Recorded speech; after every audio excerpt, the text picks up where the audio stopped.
Assalamualaikum warahmatullahi wabarakatuh.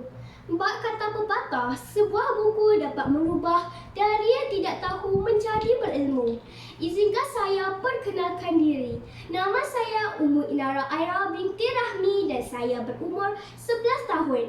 Saya belajar di Sekolah Kebangsaan Setiajaya, kod sekolah ABA 4058 yang terletak di Anggur, di dalam daerah Kuala Kangsar, Negeri Perak.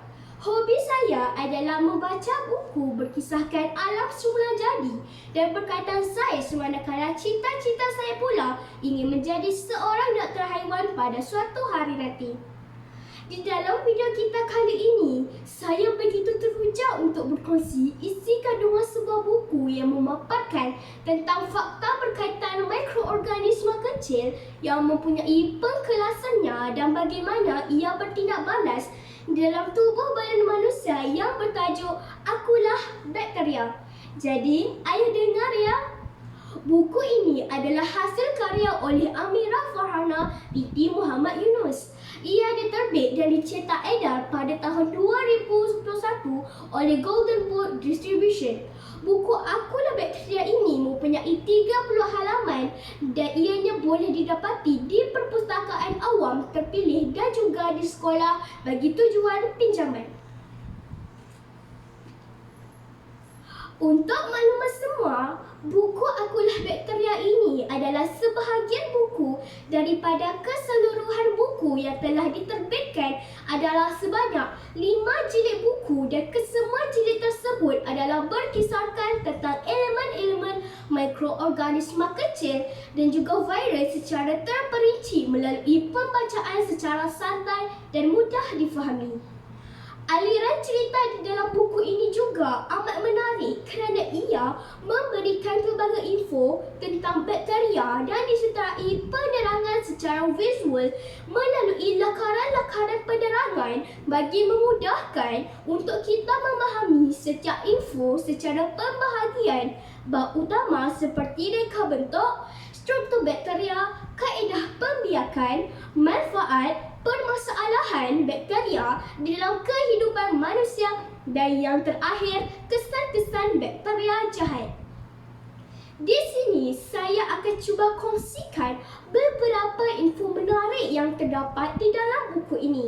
Baiklah, untuk maklumat semua, bakteria adalah mikroorganisma bersel tunggal yang dijumpai di mana-mana termasuk tubuh badan manusia. Bakteria boleh dilihat dengan mikroskop cahaya dan berupaya untuk bergandak secara sendiri. Struktur sel bakteria terdiri daripada bahagian utama berikut. Pertama, dinding sel yang terbina daripada protein dan polisakarida yang berfungsi untuk mengekalkan bentuk bakteria. Kedua, membran sel mengelilingi sitoplasma dan bersifat separa telak. Ketiga, sitoplasma mengandungi bintil-bintil glikogen, lemak dan protein.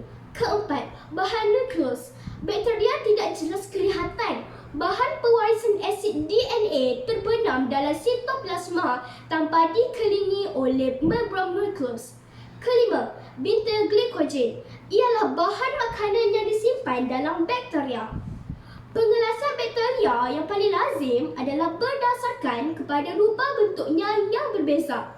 Pertama, kokus bentuk sfera. Kedua, bacillus berbentuk batang. Ketiga, spirillum bentuk pilin spiral. Empat, vibrio berbentuk koma. Terdapat 5 faktor yang boleh mempengaruhi pertumbuhan mikroorganisma iaitu kelembapan, cahaya, suhu, nilai pH dan juga nutrien.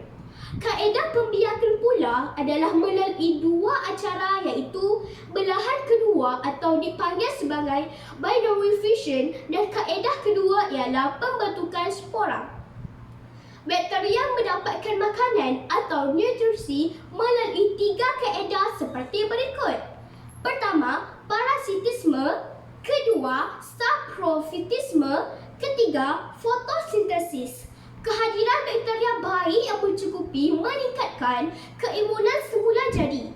Keimunan semula jadi adalah barisan pertahanan pertama perumah yang menghalang kemasukan patogen berbahaya.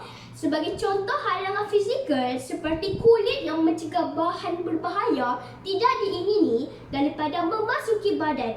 Bakteria baik di dalam usus kita membantu proses pencernaan makanan, menghasilkan vitamin dan asid amino, meningkatkan keberkesanan beberapa jenis ubatan dan memelihara kesihatan usus serta organ badan yang lain.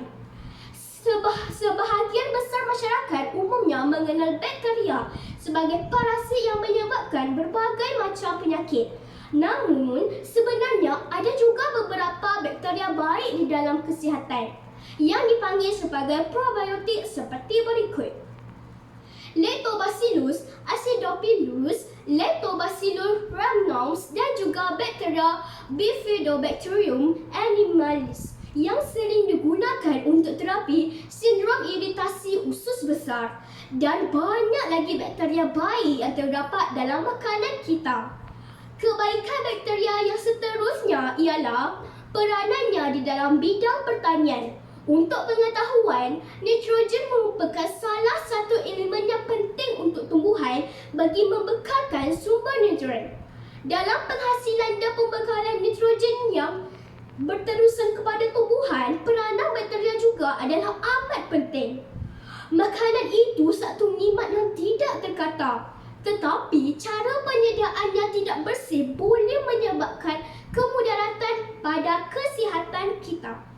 Terdapat beberapa jenis bakteria yang menjadi penyebab kepada keracunan makanan, seperti berikut: Salmonella yang berkaitan dengan produk haiwan seperti telur, ayam, ikan dan susu.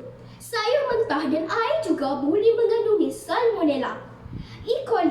coli selalu berkaitan dengan daging yang kurang masak yang terdapat dalam pelbagai jenis makanan termasuk produk sugar, daging, kekacang dan air. Shigella boleh dipindahkan melalui pengendali makanan yang dijangkiti dan seterusnya menjangkiti orang lain, dan ianya disebabkan oleh amalan kebersihan yang kurang baik.